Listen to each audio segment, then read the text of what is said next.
Welcome back to K-Drama Recap TV, your one-stop destination for all things K-drama. A group of people in a coffee shop are watching a video clip and debating whether Jung Jin-soo, the leader of the New Truth, a new religious group, is insane. While some believe him, others think he's exploiting people. Among them, one person in particular is skeptical, believing that Jin-soo is manipulating his followers for his own gain. Sitting in the same coffee shop is a man named Ju Myung-hoon, waiting to be executed. At exactly 1:20 p.m., the time he was told he'd die, three monstrous rook-like creatures burst into the coffee shop and viciously attack him. He runs into the streets, trying to escape, but is soon caught. The creatures continue to brutalize him until he's on the verge of death. Finally, his soul is sent to hell, leaving only his charred body behind. The police begin investigating, trying to figure out what these creatures are and why they killed the man. The chief demands they capture the creatures, believing that only when they're in custody will they understand what they truly are, as the entire country goes into a frenzy over the case. Jin Kyung-hoon, the detective in charge of the investigation, begins probing the strange phenomenon of people being brutally killed by these supernatural beings. At the crime scene, members of the New Truth gather, listening intently to their leader, Jin-soo, as he talks about righteousness. There is an air of fear and remorse as he tells them that God wants people to live more righteous lives. The New Truth was founded 10 years earlier, and its followers believe only sinners, murderers, and rapists are executed. According to their doctrine, an angel appears to inform the person of their impending death, and when the time comes, monstrous executioners emerge from hell to carry out the punishment and then disappear. As part of the investigation, Detective Kyung-hoon meets with Jin-soo to gather information about the murder, but Jin-soo is amused by Kyung-hoon's assumption that God's judgment could be seen as murder. Jin-soo is on his way to an interview, and they continue their conversation en route. On the train, Jin-soo is quickly recognized by his followers. One woman even offers him her seat. Jin-soo shares that he enjoys taking public transport despite his followers offering to buy him a car. He admits that he wasn't always a believer in the New Truth. He grew up in a Catholic orphanage and had planned to end his life after leaving the orphanage at 20. While in Tibet, planning his suicide, Jin-soo witnessed an execution for the first time. This experience gave him a sense of purpose, leading him to spread his belief in divine retribution. However, Kyung-hoon remains skeptical, suspecting that Jin-soo is simply a manipulative cult leader. Their discussion escalates when Jin-soo brings up Kyung-hoon's late wife. Her killer received a light sentence, leaving Kyung-hoon bitter and questioning the fairness of human law. Jin-soo leaves him with his card before heading to his interview. The next victim is Park Jung-ja, a single mother. She returns home from work to find a surprise birthday cake from her children. As her eldest son films the moment, the so-called angel appears and announces that she will be executed in 5 days. Arrowhead, an extremist group operating under the guise of the New Truth, uses violence against anyone who opposes the group. In their first on-screen atrocity, a group of teenagers is seen brutally beating a man. Park Jung-ja is offered 3 billion won by Jin-soo to have her execution broadcast live. Fearing for her children's future, Jung-ja agrees, despite the absurdity of the situation. Jung-ja seeks help from Min Hae-jin to handle the transaction. Min Hae-jin is a lawyer who actively opposes the New Truth and its radical offshoot, Arrowhead. Jin-soo, along with lawyer Hae-jin and detective Kyung-hoon, visits Jung-ja's house to finalize the documents for the 3 billion won deal.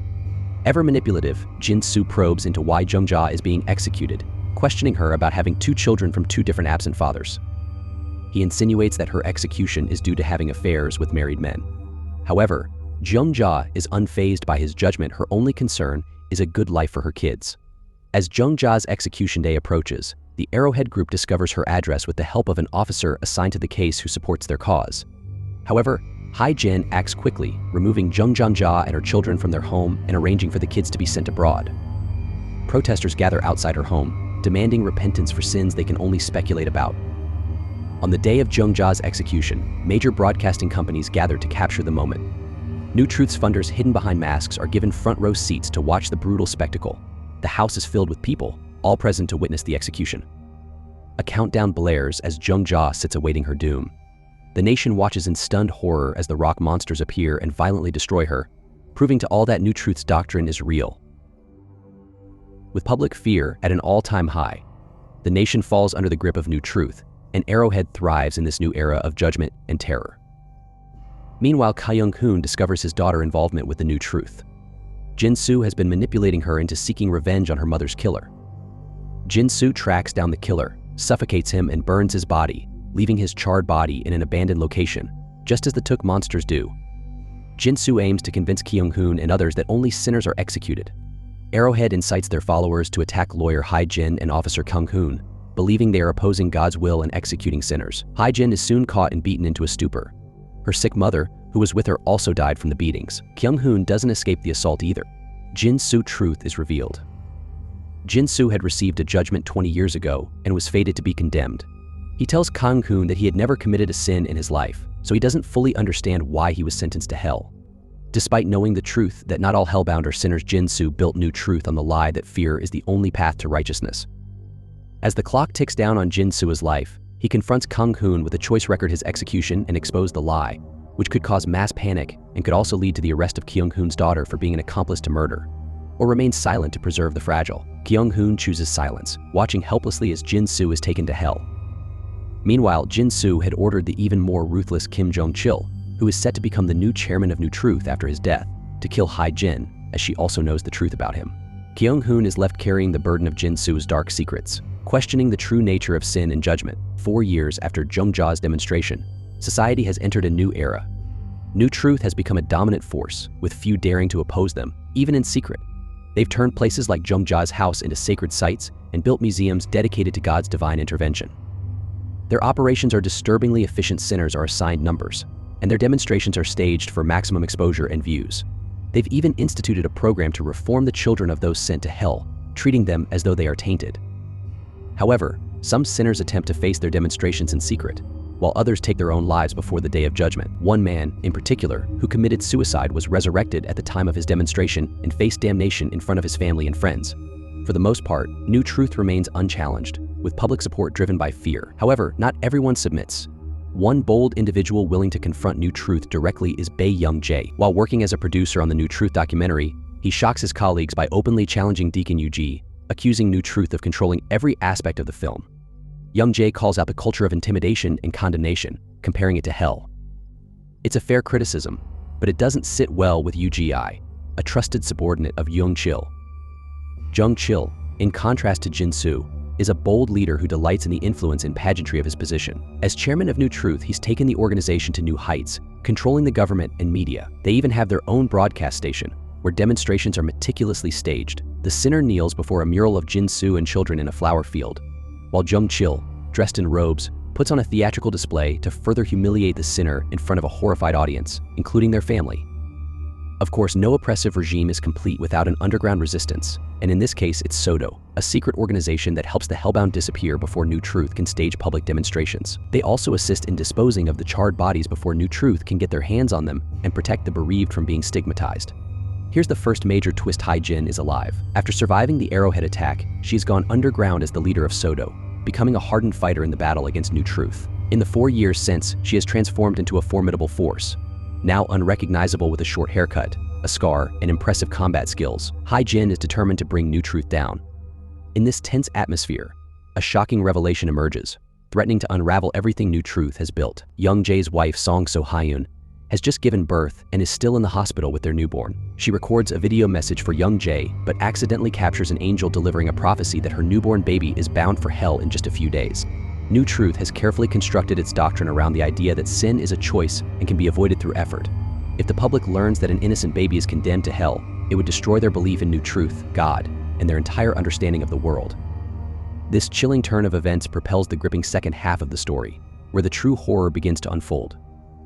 Desperate to protect his baby, Young-jae turns to Sodo for help, but is horrified when they suggest broadcasting his child's demonstration. Hai-Jin believes that only by exposing the baby's fate can they convince the world that Jin-soo and New Truth are frauds. However, she leaves the decision to the parents. They can either disguise the baby's death as an accident or use it to expose New Truth's lies. It's an agonizing choice for Young-jae and So-hyun, who are powerless to save their child but must decide whether to keep the tragedy private or make it public for the greater good. Having believed in New Truth's teachings, So-hyun wrestles with the notion that she may have committed a sin that has transferred to her newborn, condemning him to be hellbound. She is torn between guilt and disbelief. She takes the baby to New Truth in a desperate search for answers, a decision that nearly cost her family their lives. While her actions are risky, they stem from a trauma that's entirely understandable.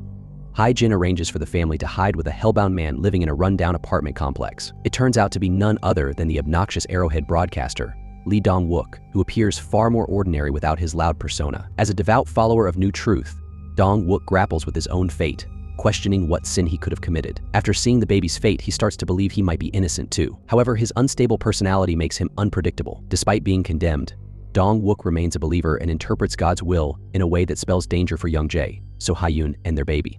The time of the demonstration soon arrived, and young Jae and So Hyun did everything in their power to stop the monstrous creature from carrying out judgment on their baby.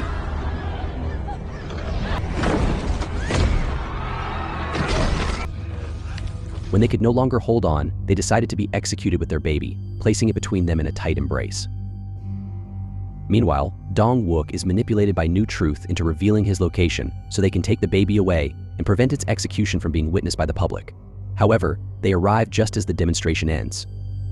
It becomes obvious that New Truth's downfall is inevitable, and this chapter of the story reaches its close. Things take a surprising and shocking turn. The baby is alive. Jung-ja, whose remains have been displayed in a glass case at her house, suddenly starts regenerating back to life. What could be the reason? I'm sure we'll find out in Season 2.